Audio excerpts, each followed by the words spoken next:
سبحان الله العظيم سبحان الله وبحمده سبحان الله العظيم سبحان الله وبحمده سبحان الله العظيم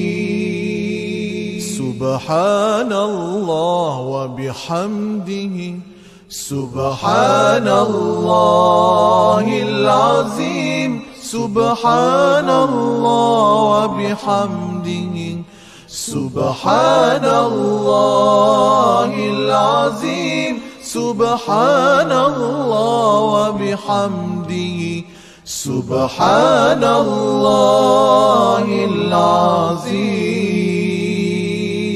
سبحان الله وبحمده سبحان الله العظيم سبحان الله وبحمده سبحان الله العظيم سبحان الله وبحمده سبحان الله العظيم سبحان الله وبحمده سبحان الله العظيم سبحان الله وبحمده سبحان الله العظيم سبحان الله وبحمده سبحان الله العظيم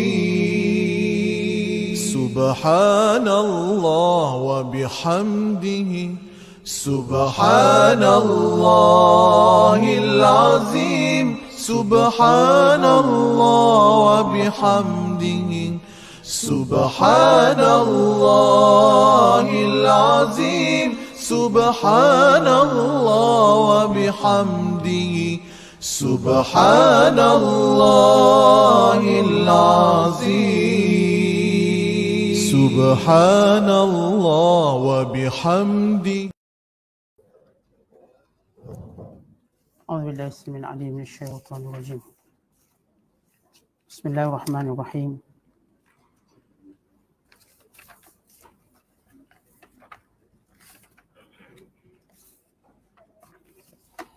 وأزلفت الجنة للمتقين غير بعيد هذا ما توعدون لكل أواب حفيظ من خشي الرحمن بالغيب وجاء بقلب منيب ادخلوها بسلام ذلك يوم الخلود لهم ما يشاءون فيها ولدينا مزيد كم أهلكنا قبلهم من قرن هم أشد منهم بطشا فنقبوا في البلاد هل من محيص إن في ذلك لذكرى لمن كان له قلب أو ألقى السمع وهو شهيد ولقد خلقنا السماوات والأرض وما بينهما في 6 أيام وما مسنا من لغوب واصبر على ما يقولون وسبح بحمد ربك قبل طلوع الشمس وقبل الغروب ومن الليل فسبحه وأدبار السجود واستمع يوم ينادي المناد من مكان قريب يوم يسمعون الصيحة بالحق ذلك يوم الخروج إنا نحن نحيي ونميت وإلينا المصير يوم تشقق الأرض عنهم سراعا ذلك حشر علينا يسير نحن أعلم بما يقولون وما أنت عليهم بجبار فذكر بالقرآن من يخاف وعيد صدق الله العظيم.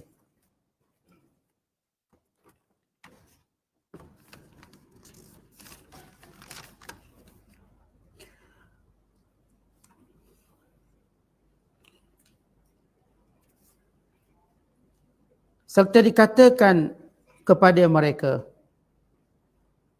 inilah yang dijanjikan kepada kamu. Kepada tiap-tiap hamba yang sentiasa kembali kepada Allah. Dan ingatlah pula hari didekatkan syurga bagi orang-orang yang bertakwa di tempat yang tidak jauh dari mereka. Serta dikatakan kepada mereka, inilah yang dijanjikan kepada kamu. Kepada tiap-tiap hamba yang sentiasa kembali kepada Allah dengan mengerjakan ibadat. Lagi yang sangat memelihara dengan sebaik-baiknya segala hukum dan peraturan Allah.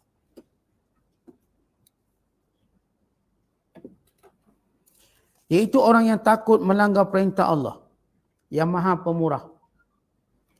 Semasa tidak dilihat orang dan semasa ia tidak melihat azab Allah.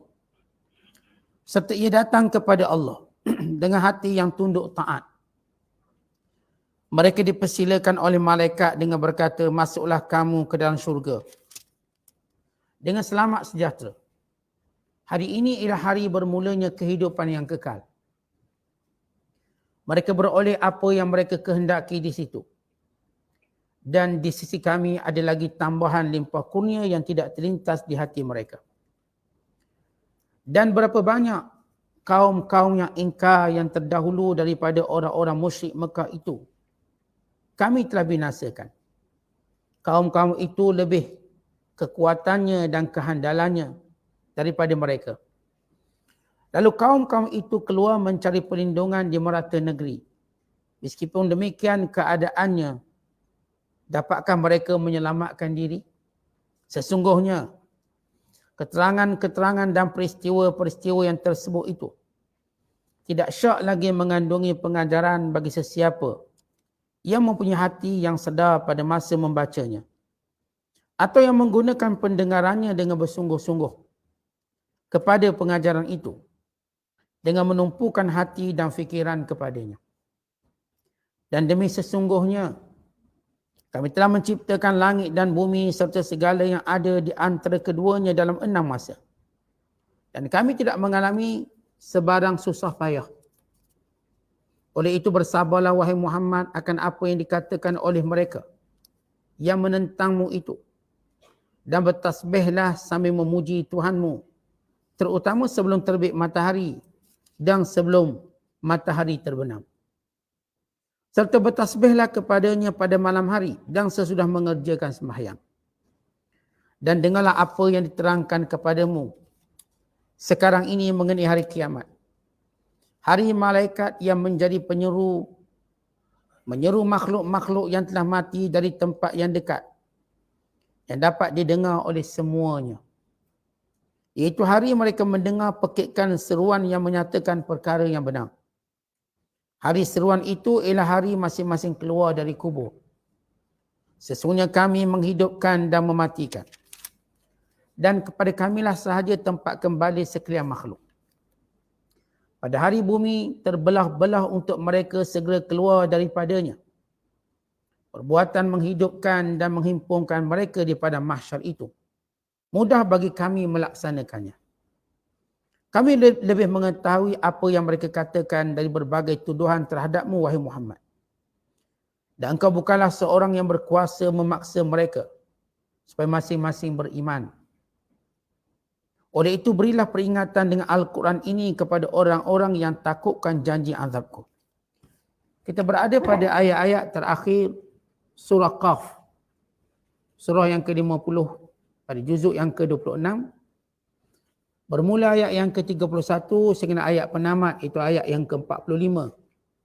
Melengkapi bacaan dan tafsiran surah Qaf ini yang mengandungi 45 ayat. Allah menceritakan keadaan orang-orang yang bertakwa. Sesudah Allah menceritakan keadaan orang-orang kafir. Bagaimana mereka dicampakkan ke dalam neraka. Bagaimana mereka saling tuding jari menyalahkan antara satu sama lain, khususnya syaitan. Dan bagaimana Allah Ta'ala menempelak mereka. Bahawa perbalahan mereka, menuding mereka tidak mengubah peraturan Allah dan juga janji Allah. untuk mencampakkan mereka dalam neraka, untuk mereka kekal di dalamnya. Dan Allah menggambarkan bagaimana kedahsyatan neraka yang tidak pernah penuh, bahkan meminta daripada Allah supaya dipenuhi. Dan menjadi kebiasaan Al-Quran bila menyebut tentang ahli neraka, maka disebut ahli syurga. Disebut tentang azab neraka, maka disebut nikmat syurga. Disebut sifat ahli neraka, maka disebut sifat ahli syurga. Supaya manusia dapat memberi perbandingan yang segera dan membuat pilihan. Nak jadi ahli syurga atau nak jadi ahli neraka. Maka kata Allah, wa uzlifatil jannatu lil muttaqina ghaira ba'id. Maksud uzlifat artinya dihampirkan, didekatkan syurga kepada orang yang bertakwa. Artinya di padang mahsyar kelak, sebelum mereka masuk syurga, Allah Ta'ala sudah mendekatkan orang bertakwa dengan syurga. Mereka melihat syurga. Dan sebagaimana juga disebut dalam hadis, orang-orang yang bertakwa, sebelum mereka dicabut oleh malakul maut, mereka sudah nampak tempat mereka di syurga. Sebagai satu khabar gembira. Dan ketika mana mereka masuk dalam kubur, dibuka lagi pintu syurga. Dan ketika mana mereka berada di padang mahsyar, didekatkan kepada mereka untuk melihat syurga. Untuk memberikan kegembiraan yang berterusan kepada orang bertakwa. Terus diberi khabar gembira. Bermula daripada dekat nak mati, diberi khabar gembira oleh malaikat tentang syurga. Sehingga mereka lihat kedudukan di syurga. Dan bila mana mereka masuk kubur, dibuka lagi pintu syurga untuk diberikan kegembiraan. Dan ketika mana mereka dibangkitkan, uzlifatul jannah, didekatkan syurga. Untuk mereka melihatnya pada gambaran yang tidak pernah terlintas di hati mereka. Tidak pernah ada pengetahuan yang sebenar tentang syurga itu pada mereka. Tak pernah mereka lihat, tak pernah mereka dengar. Habis kan dalam Quran cerita syurga itu mereka dengar. Bahkan dalam Quran digambarkan syurga dengan bentuk-bentuk ini. Itu kan kita akan gambarkan. Maksudnya ialah apa yang diceritakan itu dilihat jauh lebih hebat. Dia tidak macam nikmat dunia. Apa yang kita cerita lebih hebat daripada apa yang dilihat. Kita cerita ni makanan viral. Makan macam biasa je. Kita cerita tempat ni lawa, cantik, indah, pergi bersepah juga. Tetapi bila perkara bersangkutan akhirat, Allah sebut, wala yunabbi'uka mithlu khabir. Tidak diceritakan kepada kamu sebagaimana Allah ceritakan pada kamu. Artinya bila Allah Ta'ala ceritakan sesuatu, ia jauh lebih hebat daripada apa yang kita bayangkan. Jauh lebih hebat. Allah cerita tadi sebab kita tak sampai pengetahuan kita pada hakikat. Berdasarkan pada aras pemikiran kita. Makanan, minuman, bentuk sekian. Aras pemikiran. Kerana Allah Ta'ala bila menceritakan sesuatu berdasarkan akal manusia. Setakat tu akal tu sampai. Tak boleh lebih. Tetapi bila Allah sediakan lebih banyak. Lebih hebat. Bila digambarkan pahala itu sebesar gunung Uhud. Itu satu dipanggil takrib atau tafhim. Beri faham. Realitinya lebih besar pada itu. Bila digambarkan syurga luasnya langit dan bumi. Untuk memberi kepahaman pada manusia. Realitinya lebih pada itu. Diceritakan bagaimana syurga bentuk sekian-sekian. Sebab kita ni, otak kita ni cepat bayang kalau cerita. Dan kita tak mampu menyekat apa yang kita nak bayangkan. Kalau orang cerita tentang hani, kita pun automatik terbayang. Pada gambaran yang berdasarkan pada pengetahuan kita dan berdasarkan pada khayalan masing-masing. Ada orang khayal lebih jauh. Ada orang khayal lebih dekat. Namun hakikat apa yang Allah Ta'ala ceritakan sesuatu yang tak pernah digambarkan sebenarnya. Artinya kalau manusia kat dunia dulu gambar syurga macam ni, lebih daripada apa yang mereka gambarkan. Kalau itu disebut apa yang mereka tak pernah gambarkan. Yang ni tak sama dengan apa yang mereka gambarkan. Kemudian kata Allah, bila disebut tentang syurga didekatkan, dihampirkan kepada orang bertakwa. Hadha, maka diseru. Yang malaikat-malaikat menyeru mereka. Hadha ma tu'adun. Ini apa yang dijanjikan. Maksudnya, inilah nikmat yang dijanjikan. Yang kamu lihat dalam syurga ini. Dijanjikan oleh Tuhan kamu. Di dalam wahyu-wahyunya. dan melalui lidah rasul-rasul yang diutuskan kepada kamu. Likulli awwabin hafiz, bagi setiap hamba Allah. Awwab artinya sentiasa bertaubat kepada Allah. Ini perkataan awwab. Bila sebut awwab, ni'mal abdu innahu awwab. Sebaik-baik hamba dia seorang yang sentiasa bertaubat, awwab. Jadi Allah menyatakan syurga ini milik kepada orang yang suka taubat. Hafiz, perkataan hafiz, yakni yang menjaga janji Allah. Kita berjanji dengan Allah dalam solat kita. Inna salati wa nusuki wa mahyaya wa mamati lillahi rabbil alamin. Sesungguhnya sembahyangku, ibadatku, korbanku, hidupku, matiku untuk Tuhan sekalian alam. Itu janji.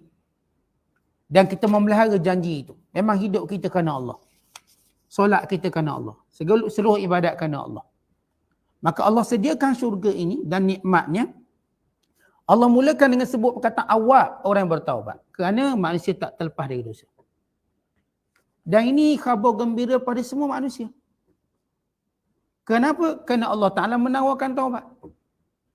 Bila seorang itu bertaubat, inilah syurga yang dijanjikan bagi setiap yang bertaubat. Sebab saya katakan kita tak terlepas dari dosa. Dan dosa ini kalau kita terlepas peringkat A, mungkin peringkat B tak lepas. Kerana setiap dosa dia ada lapangan masing-masing. Orang-orang yang jaga ibadat yang mungkin tak terlibat dengan zina, mencuri, merompak, mungkin diterlibat dengan bab riya, ujub, sum'ah. Ataupun mungkin diterlibat dalam bab dosa-dosa wasangka buruk. Kita mungkin terselamat satu bentuk dosa. Tapi bentuk dosa yang lain mungkin kita tak selamat.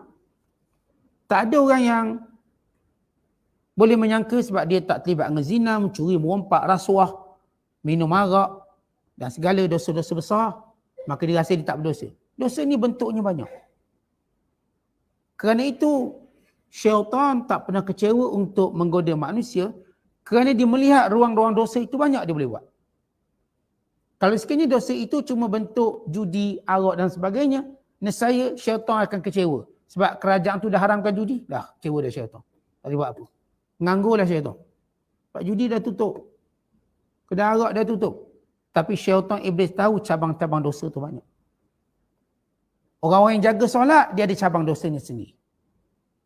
Orang-orang yang mungkin berilmu, dia ada cabang dosanya sendiri. Bahkan bagaimana dalam hadis, yang bila mana Abu Hurairah membacanya, dia akan menangis. Iaitu tentang 3 lelaki yang masuk neraka. 3 lelaki yang masuk neraka. Yang pertama dibawa orang yang mati syahid. Lalu Allah Ta'ala tanya kepadanya dalam keadaan Allah Maha mengetahui. Apa yang kamu lakukan? Katanya aku berperang pada jalan Allah. Kerana-Mu ya Allah. Maka Allah berkata, kamu bohong bukan kerana aku. Tetapi supaya dikatakan kamu orang berani. Dan kamu telah mendapat gelaran berani tersebut. Wahai malaikat, seretlah di neraka. Maka bakal dalam neraka. Yang mati syahid. Kemudian yang kedua, ahli Quran. Allah Ta'ala tanya tentang nikmat yang diberikan. Maka dia berkata, ya Allah, aku membaca Quran pagi dan petang. Aku mengajar manusia. Kerana-Mu ya Allah. Allah Ta'ala kata bohong bukan kerana aku. Tetapi supaya dikatakan kamu alim. Kamu qari. Dan kamu telah mendapat panggilan tersebut. Gelaran tersebut. Wahai malaikat, seretlah di neraka. Kemudian ketiga dipanggil orang yang pemurah.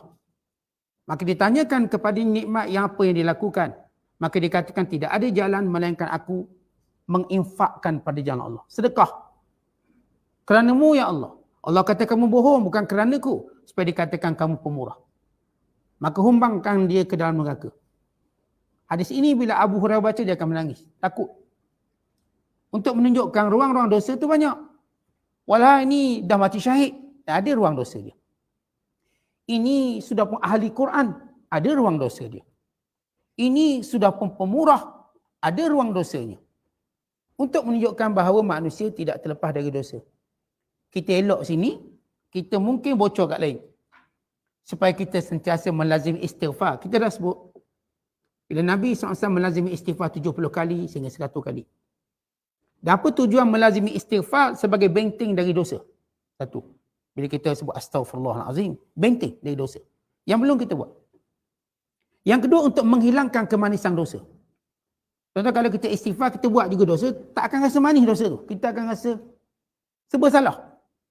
Dia istighfar, kesan istighfar. Mungkin kita buat dosa tapi tak manis. Tak ada orang dia buat dosa, dia rasa manis. Dia rasa seronok, lazat. Bukan barangkali dia berbangga, barangkali. Tapi orang yang melazimi istighfar, kalau andai dia buat dosa, dia tak akan rasa manis. Umpama kita makan tapi tak rasa apa makanan, tak sedap. Bila kita sakit demam, orang letaklah makanan apa pun makan tak sedap. Atau umpama kita ada sakit. Kalaupun kita makan tu sedap, kita rasa bersalah sebab ini akan menambahkan penyakit kita. Kita darah tinggi, atau kita kencing manis, minum air banyak gula, kita rasa bersalah. Lepas ni dah fikir nak jogging 8 km. Sebab dah tahu ni gula mesti naik ni. Dia datang rasa bersalah tu. Tapi minum juga. Minum. Sama juga orang istighfar. Mungkin dia buat dosa, tapi dia tak rasa manis. Dia terus dengan segera nak taubat. Dia sedar tu dosa. Walaupun mungkin dia zina ke mencuri, dia sedar dia tak akan rasa manis benda tu. Terus rasa bersalah ada. Yang disebut sebagai nafsul lawamah yang mencela diri dia. Sebab dia ada iman. Orang kalau ada iman, tanda dia, bila dia buat dosa, dia akan cela diri sendiri. Benda tu cela, kenapa kau buat dicela? Kita kalau terlewat subuh, tak payah ada orang yang cela. Kita cela diri kita sendiri. Kenapalah lewat? Padahal baru balik haji. Dah lewat dah subuh. Kita marah diri kita. Apalah aku tidur lewat semalam? Kenapalah aku dah ikut sembang dia sampai tak bangun tidur? Kita marah. Tak ada orang marah kita marah diri sendiri. Menandakan kita ada iman. Kerana itu Allah memulakan tawaran syurga ini kepada likulli awwab, setiap yang bertaubat. Taubat dari dosa. Untuk dia melakukan ketaatan. Dan hafiz yang menjaga segala perintah Allah. Man khasyar rahman. Dan orang yang menjaga perintah Allah itu ialah orang yang benar-benar takutkan Allah yang maha pemurah. Bil ghaib, dalam keadaan bersendirian. Jadi kalau seorang tu dalam bersendirian dia takut Allah, apatah lagi ketika terang-terangan. Bila Allah menyebut, Allah hanya menyebut man khasyar rahman bil ghaib. Orang yang benar-benar takutkan Allah yang maha pemurah ketika mana bersendirian. Artinya kalau depan orang lagi lah. Sendirian dia menunjukkan rasa takut. Dan disebut di sini yang takutkan pada Allah yang maha pemurah. Takutnya bercampur malu dengan nikmat yang Allah beri pada dia. Ar-Rahman. Dia tak sebut man khasyallah, man khasyar rahman. Apa maksud Rahman? Tuhan yang pemurah. Kenapa takut dia bercampur dengan malu? Apa tidaknya nikmat ni Allah bagi, yang dia nak buat maksiat, kenapa? Nikmat ni Allah bagi. Macam kita lah, orang tu buat baik ke kita buat salah ke dia. Kita akan rasa apa? Rasa malu. Sebab apa? Sebab dia baik. Sebab dia sentiasa tolong kita, tiba-tiba kita khianati dia. Kita akan rasa malu. Maka digambarkan sifat orang beriman ini yang takutkan Allah, yang maha pemurah dengan penuh rasa malu. Waja'a biqalbin munib, dan datang kepada Allah dengan hati yang sejahtera. Apa maksud hati yang sejahtera? Kata ulama, itu hati yang sentiasa bersungguh-sungguh buat baik. Muqbilun ala ta'ah, sentiasa bersemangat nak buat baik. Dia bukan jenis lemah, bukan jenis tangguh. Kalau dia buat baik sekarang, dia terfikir pula nak baik akan datang. Macam contoh kita puasa, dah habis Ramadan, ditunggu pula Ramadan akan datang. Dia habis solat, ditunggu pula solat akan datang. Ini panggil muqbilun ala ta'ah, sentiasa bersemangat. Ini yang dimaksudkan dengan hati yang sejahtera atau biqalbin munib. Hati yang sentiasa nak kembali pada Allah, yakni hati yang sentiasa nak ingat Allah. Kelazatan dia pada ingat Allah. Kelazatan dia dalam mentaati Allah. Kemudian kata Allah, udkhuluha bisalam. Masuklah syurga dengan sejahtera, dengan selamat daripada segala dosa, dengan selamat daripada hilangnya nikmat, dengan selamat daripada segala ketakutan, dengan selamat iaitu salam Allah Ta'ala dan malaikatnya. Ini perkataan salam. Udkhuluha bisalam. Masuklah syurga. Ini orang-orang bertakwa tadi. Bisalam, dengan selamat. Apa maksud selamat? Selamat daripada segala kekurangan nikmat. Tuan-tuan, nikmat kat dunia ni dia akan berkurangan. Kerana Allah Ta'ala telah jadikan nikmat dunia, sifatnya dia akan ada kehancurannya. Disebut dalam hadis Nabi SAW bahawa Allah Ta'ala menjadikan setiap sesuatu, pertama ada ajal. Yang kedua, setiap sesuatu ada kerosakannya. Setiap satu ada ajal, matilah. Yang kedua, pada barang-barang, pada benda-benda Allah hilangkan manfaat dia. Dia hilang manfaat. Ini dua keadaan. Pertama, mati. Yang kedua, manfaat tak ada. Berbanding dengan nikmat syurga, Allah kata udkhuluha bisalam, masuklah syurga dengan selamat daripada hilangnya nikmat. Ai min zawalin ni'am. Kan nikmat di syurga tak akan hilang. Tak akan hilang manfaat. Tak akan bosan, tak akan jemu. Nikmat kat dunia sifatnya jemu. Jemu. Ni kalau orang tidak reti menguruskan sifat jemu, habis dia. Dia tak reti. Atau orang berkahwin, dia pun jemu tengok pasangan dia. Kalau dia tak pandai menguruskan sifat jemu, maka binasa. Kerana semua nikmat dunia kita akan diuji dengan jemu.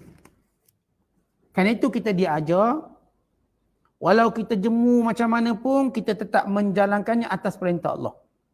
Kadang-kadang anak-anak kita pun kita jemu. Jadi serabut. Tapi bila kita tahu ada tanggungjawab, kita terus melaksanakan tanggungjawab sehingga hilang jemu. Kita tuan-tuan sembahyang pun jemu. Puasa datang jemu, baca Quran datang jemu. Asal nak baca 2 muka surat jemu, 1 muka surat je. Kuliah pun jemu. Akhirnya dia beritahu ustaz cuti seminggu, 2 minggu cuti. Dia jemu. Itu benda yang biasa berlaku dalam hidup kita.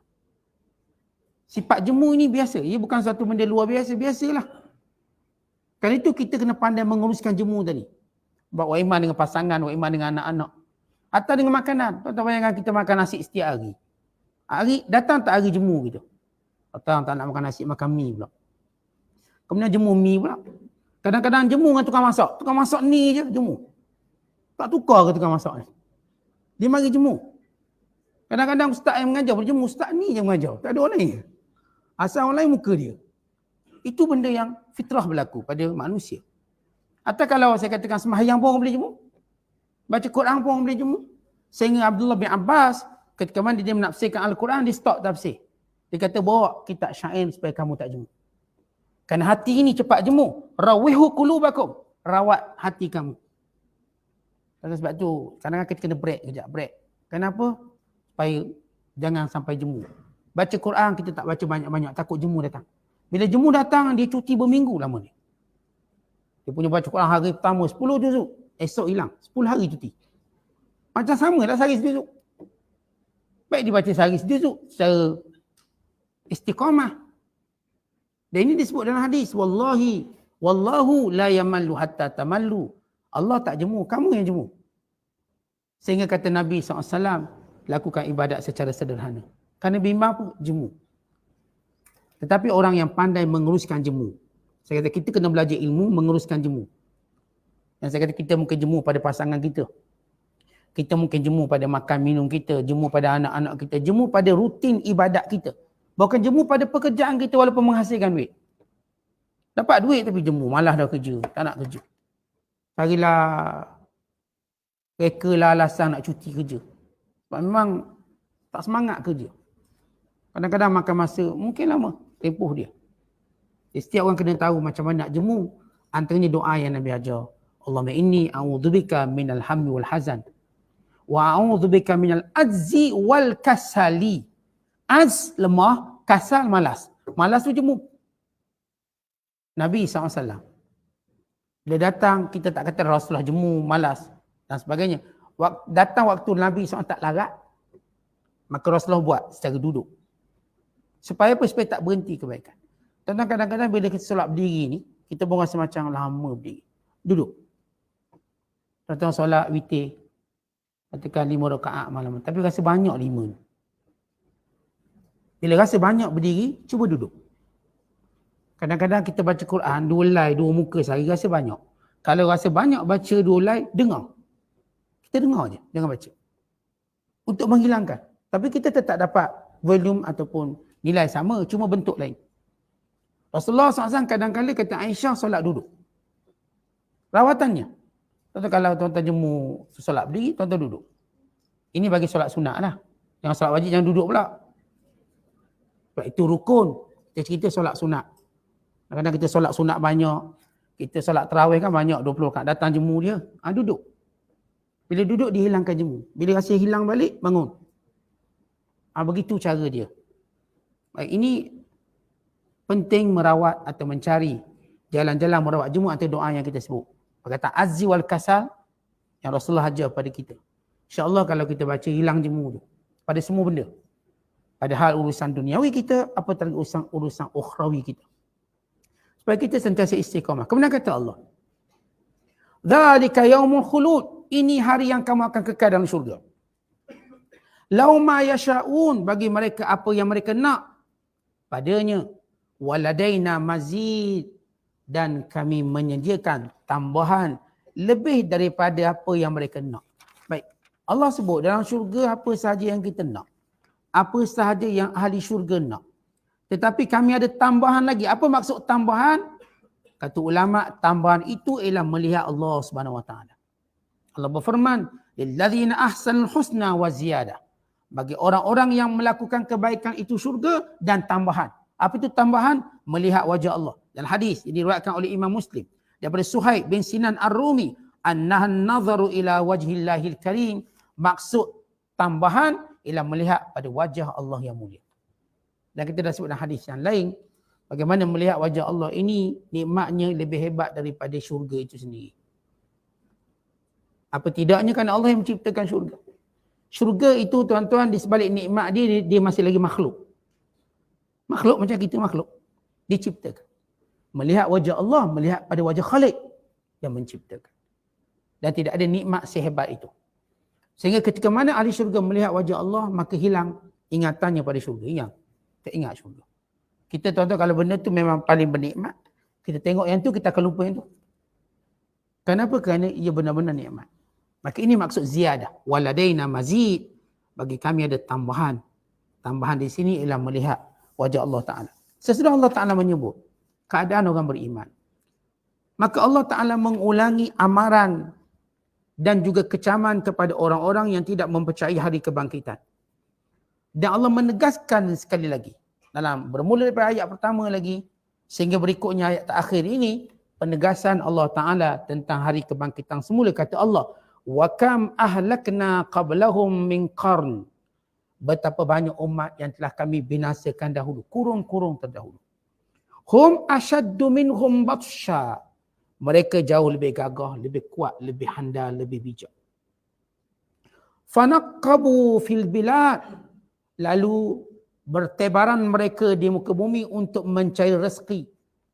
Bertebaran mereka di muka bumi untuk mencari kehidupan. Kata Allah SWT, ini kaum yang hebat yang boleh bergerak ke sana ke sini untuk mencari rezeki, mencari pekerjaan. Hebat. Hal min mahis. Bila datang ketentuan kami untuk menghancurkannya, hal min mahis. Apakah mereka ada jalan atau tempat lari?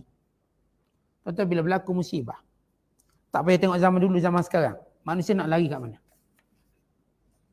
Manusia bila dapat musibah, jangan kata musibah bersifat bala menyeluruh. Kita kadang-kadang ada satu masalah pun tak tahu dah nak lari kat mana. Ada masalah je. Tak tahu nak lari kat mana. Jangan kata masalah yang memang musibah besar. Kadang masalah kecil yang menimpa kita, kita tak tahu macam mana solusi dia. Macam mana jalan keluarnya. Bela otak kita. Lemah kita memikirkan penyelesaiannya. Akhir apa yang kita mampu buat, sabar je lah. Sampai Allah tunjukkan jalan keluar. Tuan-tuan, itu baru masalah peribadi. Ini kan bala Allah yang menyeluruh. Bila datang bala Allah, siapa boleh cari jalan keluar? Ni kapal selam yang karam. Waktu dia karam. Ni Ocean Gate. Baru lagi cerita dia. Apakah mereka ada jalan keluar nak lari pada kematian? Ini kapal terbang terhempas, baru lagi kita dengar. Apakah waktu terhempas mereka jumpa jalan keluarnya? Tak ada. Bila datang kematian pada kita, apakah kita jumpa jalan keluarnya? Tak ada. Hal mim mahis. Ada tak jalan keluar? Bahkan kata Allah, kalla la mafar. Jangan sekali-kali kamu berfikir demikian. Tidak ada jalan untuk kamu lari. Tak ada jalan nak lari. Artinya bila Allah Ta'ala tentukan sesuatu, kita tak akan jumpa jalan keluar.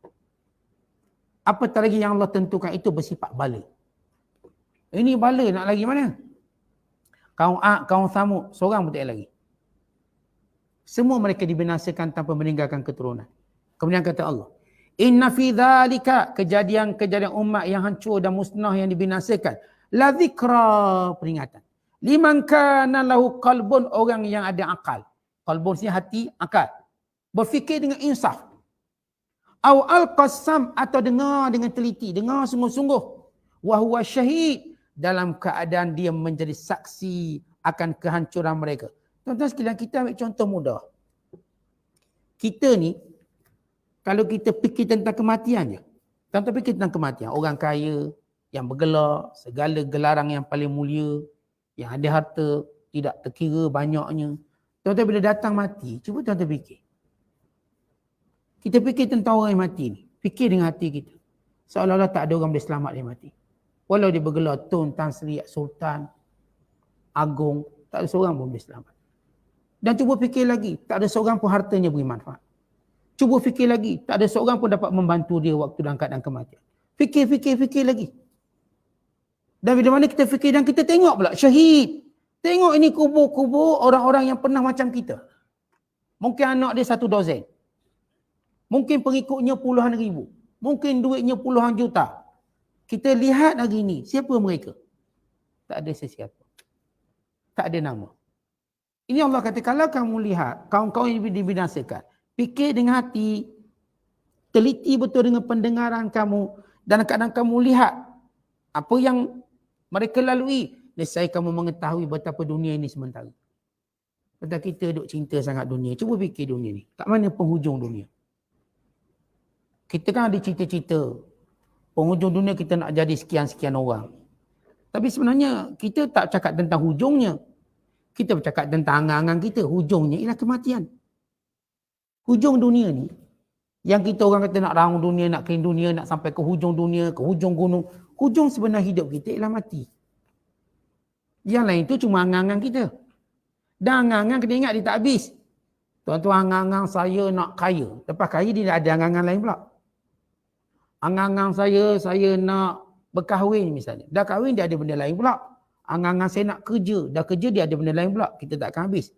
Yang akan habiskan kita semua ni, mati. Sebab itu kata Nabi SAW. Lau kana li bani Adam wadiyani min zahab. Labtagha farisan. Wala yamla'u fahu illa turab. Kalau manusia ada 2 lembah emas, mereka mencari yang ketiga. Kalau ada 2 lembah emas, cari yang ketiga. Tidak akan mencukupkan angan-angan mereka, mulut mereka, kepuasan mereka melainkan tanah kubur. Illa turab. Bila mati baru tahu sebenarnya hidup ni bukan untuk berangan, hidup ni untuk ibadat. Sekarang kita hidup ni tuan-tuan, dilambung dengan angan-angan. Masing-masing ada angan-angan masing-masing. Wah, imam tuan-tuan namakan cita-cita ke, azam tak kira. Itu adalah angan-angan. Yang mungkin kita dapat, mungkin kita tak dapat. Sehingga kita lupa tugas sebenar. Tugas kita menyembah Allah. Itu tugasnya. Menyembah Allah ini ialah misi utama seluruh manusia dan hamba Allah. Tapi kita lupa pada misi kerana kita ada angan-angan. Akhirnya angan-angan kita tadi bawa kita meninggalkan misi utama. Beranganlah seorang nak jadi pemimpin. Kemudian kita tanya, apa selepas pemimpin? Beranganlah seorang nak jadi kaya raya. Kemudian kita tanya, apa selepas kaya raya? Beranganlah seorang untuk dia menjadi orang ternama dan glamour. Lalu kita tanya, apa selepas glamour?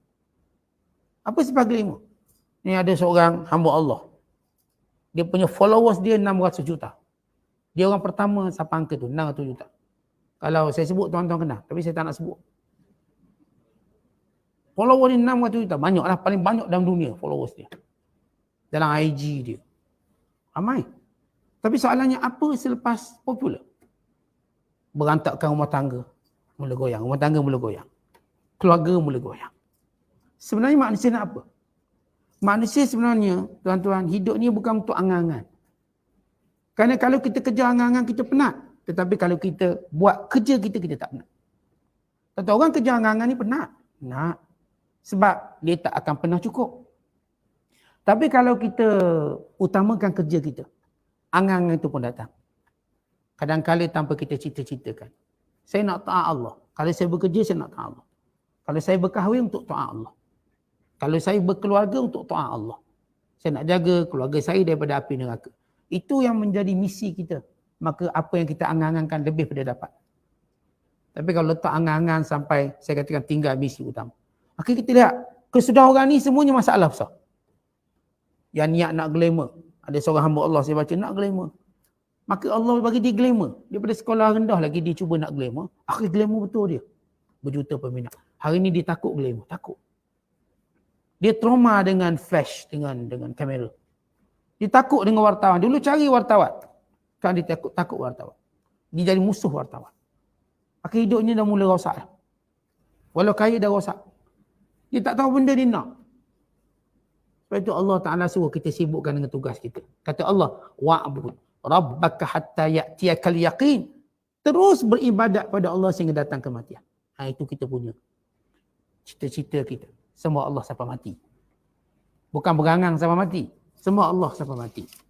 Maka semua yang kita idam, yang kita angan-angankan akan datang dengan penuh keberkatan. Kemudian kata Allah, walaqad khalaqnas samawati wal ardh. Kami telah jadikan langit dan bumi. Wama bainahuma fi sittati ayyam.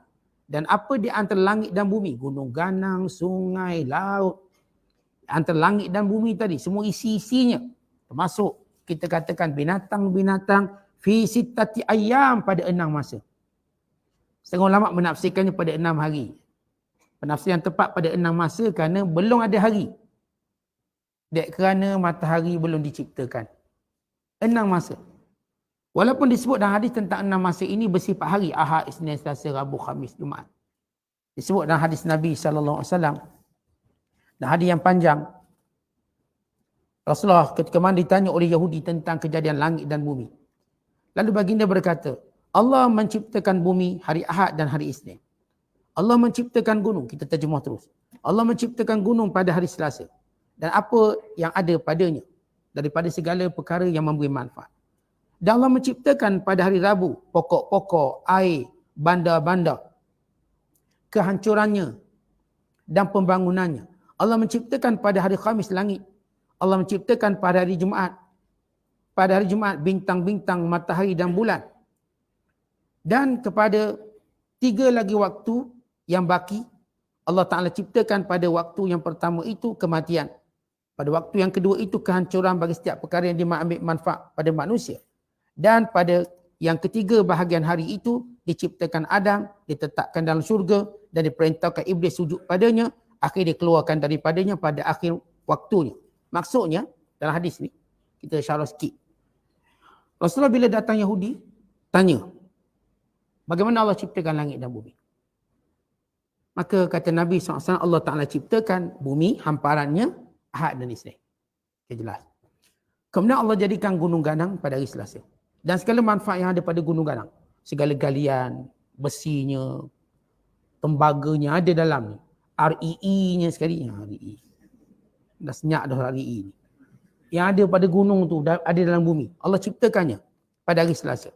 Dan pada hari Rabu Allah ciptakan pokok, air, bangunan ataupun bandar-bandar, tempat yang akan menjadi bandar manusia, tempat yang akan dihancurkan, Allah ciptakan pada hari Rabu. Dan pada hari Khamis Allah ciptakan langit. Hari Jumaat, maka dia pembahagian hari Jumaat. Pertama, pada fasa pertama Jumaat diciptakan bintang-bintang, matahari dan bulan. Kerana Jumaat tadi dibagi lagi 3 masa. Awal, tengah dan akhir. Pada permulaan Jumaat itu diciptakan, selepas diciptakan matahari, bintang, diciptakan kematian. Hari Jumaat. Kemudian diciptakan pada pertengahan Jumaat itu segala perkara yang diambil manfaat oleh manusia akan binasa. Kemudian diciptakan akhir Jumaat, yang ini lepas asar, dan riwayat yang lain, lepas asar, hari Jumaat, diciptakan Adam. Dan Adam duduk seketika dalam syurga, kemudian dikeluarkan. Kenapa yang berlaku sebagaimana kita maklum. Maka ini pembahagian. Kemudian kata Yahudi, bila Nabi SAW menceritakan tentang kejadian tersebut, summa madza ya Muhammad? Lepas Allah ciptakan semua, apa berlaku? Lalu Rasulullah diam. Yahudi pun jawab. Rasulullah menjawab, semastawa alal arsh. Kemudian Allah mentadbir seluruhnya. Allah mencipta dan Allah mentadbirkannya, menguasainya. Qalu, Yahudi kata, qad asabta law atmamta. Wahai Muhammad, kalau kamu tambah sikit lagi pasti sempurna. Lalu kata mereka, istaraha. Allah lepas cipta 6 hari itu, Allah rehat sehari, hari Sabtu. Istaraha. Kena jawab macam tu kata Yahudi. Faghadiban Nabi sallallahu alaihi wasallam ghadaban syadida. Nabi pun marah. Kan ini perkataan mungkar. Kerana ini tidak layak kepada Allah SWT, maka turun ayat ini. Walaqad khalaqnas samawati wal ard wa ma bainahuma fi sittati ayyam wa ma massana min lughub. Kami tak pernah penat. Lughub yang ni penat. Yahudi kata Allah penat. Dia dah buat cipta langit bumi 6 masa, 6 hari, sehari dia rehat. Hari apa? Hari Sabtu. Kristian juga beranggapan demikian, sehari rehat, iaitu pada hari Ahad. Masing-masing duk cari hari rehat. Padahal dia nak rehat, bukan Tuhan rehat, dia nak rehat. Dia nak rehat daripada semua benda-benda jadi beban. Allah tidak pernah berehat. Kulla yaumin huwa fi syak. Allah ada urusan setiap hari. Kerana rehat ini sifat lemah makhluk. Penat makhluk. Dan Allah tidak bersifat penat. Wa ma massana min lughub. Allah tak pernah penat. Ini kemungkaran Yahudi. Kemudian kata Allah, lepas menjawab tentang kejadian, fasbir ala ma yakulun, wahai Muhammad, bersabarlah dengan apa yang mereka kata. Mereka menolak kamu sebagai rasul, mengingkari hari kebangkitan, mereka memaki kamu, mereka menyebut apa sahaja yang buruk-buruk. Wasabbih bihamdi rabbika, sentiasalah bertasbih dengan memuji Tuhanmu. Qabla tulu'i syams, sebelum keluar matahari, maksudnya ialah subuh. Wa qabla al-ghurub, dan sebelum tenggelam matahari, maksudnya zuhur dan asar. Wa minal laili, dan maghrib dan isyak, malam, maghrib dan isyak. Fasabbihu wa adbaras sujud, bertasbihlah pada Allah dan selepas selesai solat, yang selepas selesai sujud. Yang disebut dalam hadis Nabi SAW, kelebihan kita bertasbih selepas solat, itu tasbih 33 kali, kita tahmid 33 kali, kita takbir 34 kali. Wastami' yauma yunadil munadi min makanin qarib, dan wahai Muhammad, peringatkan kepada mereka pada hari yang para penyeru kami akan memanggil manusia dengan jarak yang dekat. Maksud jarak dekat dalam keadaan mereka dengar. Malaikat panggil ni dengar semua. Pada hari apa? Hari kebangkitan. Yauma yasma'una as-sayhata bil haqq, pada hari mereka mendengar panggilan itu dengan sebenar. Dzalika yaumul khuruj, demikian hari di mana mereka keluar daripada kubur mereka. Perkataan sayha di sini kata ulama maknanya angin sangkakala. Mereka mendengar bagaimana tiupan angin sangkakala yang membangkitkan. Kita sebut angin sangkakala ni, dia ada 2 tiupan. Yang pertama mematikan, kedua menghidupkan. Setengah ulama kata ada 3. Yang pertama untuk menakutkan, yang kedua mematikan, yang ketiga untuk membangunkan manusia. Dan Allah sebut dalam ayat ini, yauma yasma'una as-sayhata bil haqq, hari mereka mendengar tiupan sangkakala dengan sebenar. Dzalika yaumul khuruj, itulah hari di mana mereka semua keluar daripada kubur mereka. Inna nahnu nuhyi wa numitu wa ilainal masir. Kamilah yang menghidupkan, kamilah yang mematikan, dan kepada kami kamu semua akan kembali. Yauma tashaqqaqul ardu anhum sira'a, pada hari terbelah bumi ini, untuk kamu keluar beramai-ramai dengan cepat, dengan segera. Tuan-tuan, nanti Allah Ta'ala jadikan semua bumi ini merekah untuk keluar segala isi di dalamnya yang berupa manusia dan makhluk Allah. Dalam menggambarkan bagaimana manusia ini bila dia keluar daripada kubur siraan, mereka ini bergerak cepat, mereka takut mengingkari perintah Allah. Umpama seorang cikgu disiplin kata, okey, semua beratur. Cikgu ni garang, semua beratur, bergegas beratur. Takut terlambat. Allah menyebut bagaimana takutnya mereka pada hari Allah murka. Mereka keluar dari kubur, lalu bergerak dengan pantas. Bukan gerak macam zombie tu, tak ada. Bergerak dengan pantas. Dia takut mereka menderhaka perintah Allah. Kerana hari ini tak akan ada seorang pun berani mengingkari perintah Allah. Kat dunia belagak lah. Langgar perintah Allah. Kat sana tidak ada lagi maksiat. Semua patuh. Semua taat walaupun syaitan yang dilaknat. Kat dunia ni tempat banyak maksiat. Tempat orang cakap besar, tempat orang cabar Tuhan. Tempat orang sombong dengan Tuhan. Ini dunia. Sebab itu dunia tempat Allah laknat. Sebab di sini banyak maksiat. Tapi akhirat dah tak ada maksiat. Yang dihisap. Yang dia ialah taat. Semua taat. Tapi taat yang tak akan diberi balasan. Kat sini, taat diberi balasan. Kat sana, taat tidak diberi balasan. Kerana taat di sana bererti ketundukan mutlak seluruh hamba Allah. Dan kekuasaan Allah yang mutlak. Dzalika hasyrun alaina yasir. Demikian bagaimana kami menghimpunkan seluruh makhluk kami dengan mudah saja. Ini jawapan kepada orang tak percaya kebangkitan sebelum. Allah boleh mudah je. Sebab Allah mulakan dengan Allah menceritakan tentang penciptaan langit, bumi dan segala-galanya. Itu secara akal kita, bahawa itu benda yang sukar. Sekarang nak hidup balik ni lagi senang. Walaupun kita dah sebut sebelum ini, di sisi Allah semua senang. Tapi pada ukuran akal kita. Saya katakan mana lebih senang? Pada ukuran akal kita. Di sisi Allah semua senang. Menjadikan manusia daripada tak ada sampel, dengan menghidupkan sebelum manusia yang dah ada sampel dia. Artinya kita kan mula-mula tak ada sampel. Apa? Kosong. Akhirnya duduk dalam perut mak kita. Daripada air mani, bertemu dengan telurnya, lalu membentuk manusia. Asal kita tak ada sampel apa. Kemudian nanti bila kita mati, jasad terbujur kaku. Itu sampel kita.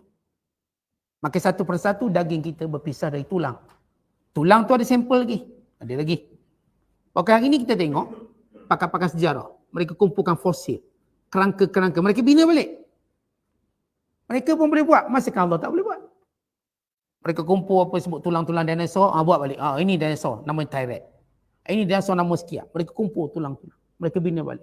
Ini dengan ilmu DNA yang manusia ada hari ini. Mereka cantum balik. Mereka bina balik. Ni wajah Fir'aun. Tuan-tuan, dalam teknologi wajah Fir'aun mereka bentuk balik. Fir'aun momia tu, tak balik dalam komputer, setting balik muka dia. Oh, ni macam muka dia. Macam muka jiran sebelah kita. Tengok muka dia. Dia setting balik.